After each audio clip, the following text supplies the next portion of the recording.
এই গরমে না ঘন্টার পর ঘন্টা রান্নাঘরে বসে রান্না করতে ভালো লাগে, না পদ সাজিয়ে খেতে ভালো লাগে। খুব সাদামাটা রান্না হলে তবেই খেয়ে একটু শান্তি পাওয়া যায়। আজকে আমি বানাবো লাউ ডগা দিয়ে সোনামুগ ডাল। তার জন্য সোনামুগ ডালটাকে শুকনো খোলায় ভেজে নিলাম। তারপর এটাকে ঠান্ডা করে জল দিয়ে খুব ভালো করে ধুয়ে নেব। প্রেশার কুকারে নুন আর হলুদ দিয়ে ডালটাকে সিদ্ধ করে নেব।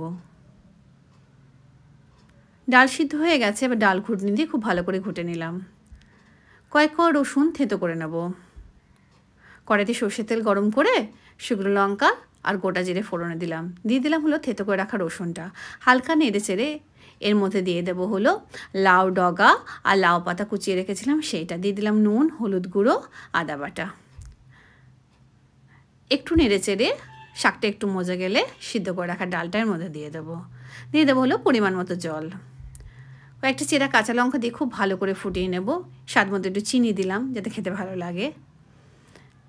ডালটা খুব ভালো করে ফুটিয়ে নিলেই ডাঁটাগুলো মোটামুটি সিদ্ধ হয়ে যাবে। গরম ভাত, ভাজা, ডাল আর লেবু